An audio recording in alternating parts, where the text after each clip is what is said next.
আপোনাৰ Assam human rights commission notice এখন জাৰি কৰিছে ডিষ্ট্ৰিক্ট মেজিষ্ট্ৰেটলৈ যাতে তেওঁক এখন ইম্পাৰ্চিয়েল ইনকুৱাৰী এটা কৰিবলৈ কাৰণে তেওঁক ডাইৰেকশ্যন দিয়া হৈছে আৰু SP ডিব্ৰুগড় OC দুলিয়াজান আৰু আইঅ কনচাৰ্ণলৈ নটিছ জাৰি কৰা হৈছে তেওঁলোকক নিজৰ জবাব দিবৰ কাৰণে দিয়া হৈছে গতিকে এইটো আমাৰ কাৰণে ভাল খবৰ যাতে অসম আসাম হিউমেন ৰাইটছ কমিশ্যনে আমাৰ যিটো আমাৰ ডে টু ডে পাব্লিক লাইফৰ মানুহৰ যিটো পাৰ্চনেল লিবাৰ্টিটো থাকিব লাগে তাৰ কগনিজেন্সটো লৈছে আৰু সংগজ্যোতি বৰুৱাক বেআইনীভাৱে হেণ্ডকাপ লগাই সেইদিনাখন আদালতত অনা হৈছিলে যিটো তেওঁলোকে পুলিচে কেতিয়াও কৰিব নালাগিছিলে আৰু এইটো কোনো ফালৰ পৰা গ্ৰহণযোগ্য নহয় আৰু তাৰ উপৰিও এই গোটেই ঘটনাটোক এনেকুৱা দেখুৱাবলৈ চেষ্টা কৰিলে যে সংগজ্যোতি বৰুৱাক কিবা 307 কেছ এখনতে 307 যিটো এতিয়া বৰ্তমান BNSত 109 হয় সেনেকুৱা এখন গোচৰত অনা হৈছিলে সেইকাৰণে তেওঁক হেণ্ডকাপ লগাই মেলি থানাত কোৰ্টলৈ অনা হৈছিলে যিটো প্ৰকৃততে মিছা কথা আছিলে যিটো গোচৰত তেওঁক এৰেষ্ট কৰি অনা হৈছিলে সেই গোচৰত 109ৰ কোনো ছেকশ্যন নাছিলে তাৰ উপৰিও সংগজ্যোতি বৰুৱাক যি ধৰণে অনা হৈছে সেইটো কোনো ফালৰ পৰা অসম নালাগে পৃথিৱীত কোনো মানুহে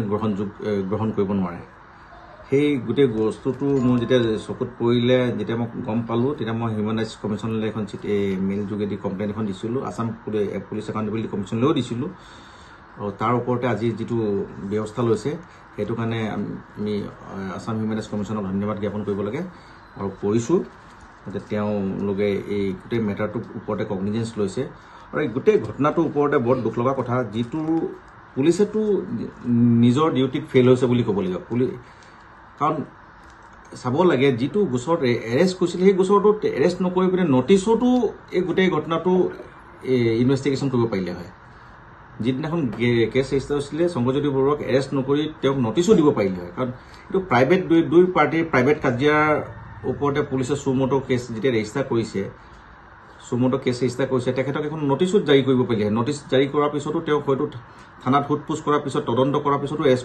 যদি এৰেষ্ট কৰিবলগীয়া হ'লে এৰেষ্ট কৰিব লাগিছিলে কিন্তু তদন্ত নকৰাকৈ তেখেতক যি ধৰণে এৰেষ্ট কৰি অনাৰ পিছত তেখেতক ৰাজহুৱাভাৱে অপদস্থ কৰিলে সেইটো ষড়যন্ত্ৰমূলকভাৱে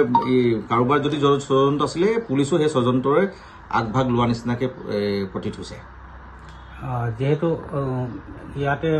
কিন্তু ৰাইজৰ কাৰণেতো হৈ থকা নাই তেওঁলোক যদি নিজৰ কৰ্তব্যটো ডিব্ৰুগড়ক ৰিপ্ৰেজেণ্ট কৰা ব্যক্তি হিচাপে যদি কেবিনেট মন্ত্ৰী নিজকে যদি ভাবিলে হয় তেতিয়া তেওঁলোকে নিশ্চয় তেওঁলোকে পুলিচৰ লগত হয়তো আলোচনা কৰিলে হয় তেওঁলোকে ডিব্ৰুগড়ত এনেকুৱা ডাঙৰ ঘটনা এটা হৈছে আৰু দুজন কেবিনেট মন্ত্ৰী ডিব্ৰুগড়ত থকাৰ পিছতো ইমান ডাঙৰ ঘটনা এটা হ'লেও তেওঁলোকৰ এইটো খবৰ নাই বা তেওঁলোকে আজিলৈকে নিজৰ প্ৰতিক্ৰিয়া দিয়া হোৱা নাই বৰ আচৰিত ধৰণৰ কথা যিটো মেটাৰত মুখ্যমন্ত্ৰীৰ প্ৰতিক্ৰিয়া দিবলগীয়া হ'ল সেই মেটাৰত আমাৰ দুজন কেবিনেট মন্ত্ৰীও নিজৰ প্ৰতিক্ৰিয়া দিয়া হোৱা নাই দিয়া তেওঁলোকে বিমল বৰা ডাঙৰীয়া হওক বা প্ৰশান্ত ফুকন ডাঙৰীয়া হওক তেওঁলোকেতো গোটেই মেটাৰটোৰ ওপৰত নিজৰ ববীয়াকৈ এখন অলপ ইনফৰ্মেশ্যন গোটাই মেলি ৰাজহুৱাভাৱে পাব্লিকক জনাব লাগিছিলে কি হৈছিলে কি নাই হোৱা কিয় এই ঘটনাটো হ'ল ইয়াৰ কাৰণে কোন দোষী পুলিচে যিটো কৰিছে সেইটো উচিত কৰিছে নে নাই কৰা কিন্তু নিজৰ গা এৰা দিলেতো সেইটো যথেষ্ট নহয় তেওঁলোকে নিজৰ ৰোল যিটো প্লে কৰিব লাগিছিলে they are fail to discharge their role in the public interest আপুনি এই সমস্ত ঘটনাটোৰ লগত কোন কেনেকে কি ৰাজনীতিক জড়িত হৈ আছে এইটোতো তদন্ত বিষয় কিন্তু নিশ্চয় ইয়াত ৰাজনীতি আছে কাৰণ যি ধৰণে গোটেই ঘটনাটো লৈ যোৱা হৈছে আৰু এনেকুৱাতো ঢেৰ কেছ আছে আপোনালোকৰতো সদায় ৰিপৰ্টিং হৈ আছে য'ত আপোনালোকে দেখিব যে এনেকুৱা ইয়াতকৈ সাংঘাতিক কেছ আছে য'ত হেণ্ডকাপটোতো বহুত দূৰৰ কথা